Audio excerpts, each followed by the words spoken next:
سردی میں غسل کی جگہ تیمم کرنا۔ اگر سردی میں رات میں غسل فرض ہو جائے اور گرم پانی میسر نہ ہو تو کیا تیمم کر سکتے ہیں؟ دیکھیں، رات میں اگر غسل فرض ہو جائے تو ٹھنڈے پانی سے نہائیں، اور اگر واقعتاً بیمار ہونے کا خطرہ ہے، دیکھیں بعض دفعہ بیمار ہونے کا خطرہ نہیں ہوتا، ٹھنڈے پانی سے نہاتے ہوئے سستی ہوتی ہے۔ بہت سے لوگوں کو میں جانتا ہوں ٹھنڈے پانی سے نہا سکتے ہیں، بیمار نہیں ہوں گے،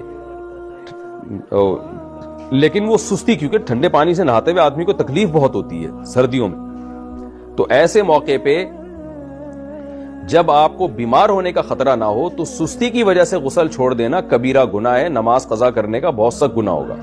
تو آپ ایسے موقع پہ ٹھنڈے پانی سے نہائیں، بے شک آپ کو سستی آ رہی ہے، نہائیں، اچھی طرح ٹاول سے جسم کو پوچھیں، خشک کریں، اور جو ہے وہ کپڑے پہن لیں، آپ انشاءاللہ سردی نہیں لگے گی۔ لیکن یہ کہ اگر واقعی بیمار ہونے کا خطرہ ہے آپ کو تو پھر آپ پانی گرم کریں۔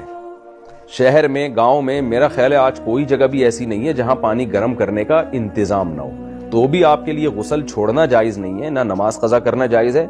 آپ پانی گرم کریں اور گرم پانی سے نہائیں۔ ہاں، یہ اگر گرم پانی سے آپ کا یہ ہے کہ پانی گرم کرنے میں اتنا ٹائم لگے گا کہ نماز کا ٹائم نکل جائے گا، تو کیا پھر تیمم جائز ہے؟ یہ سوال واسع خان نے پوچھا کراچی سے، ان کا نام میں نے نہیں لیا تھا۔ تو خوب سمجھ لیں کہ اگر آپ ٹھنڈے پانی سے نہیں نہا سکتے، یعنی بیمار ہونے کا خطرہ ہے، تو پھر آپ پانی گرم کریں، بے شک ٹائم نکل جائے، تیمم کرنا جائز نہیں ہے، کیونکہ پانی کے ہوتے ہوئے تیمم کی شریعت میں اجازت نہیں ہے۔ تو آپ پانی گرم کریں، جتنا ٹائم گرم ہونے میں لگے گا، اگر بالفرض اس میں وقت نکل گیا تو بے شک نکل جائے، کیونکہ آپ اس سے زیادہ کے مکلف نہیں ہیں۔ اور ویسے بھی اگر کسی کو جنابت کا غسل لاحق ہوتا ہے رات کو، تو اس کو چاہیے یہ سب چیزیں پہلے سے سوچ کے رکھے کہ بھائی میں پانی گرم کرنے میں مجھے اتنا ٹائم لگے گا، تو اتنا پہلے نماز کے لیے اٹھ جائے کہ پانی گرم کرنے کا ٹائم اس میں اس کو مل جائے، پانی بھی گرم کر سکے اور آرام سے نہا کے فجر کی نماز جماعت کے ساتھ پڑھ سکے۔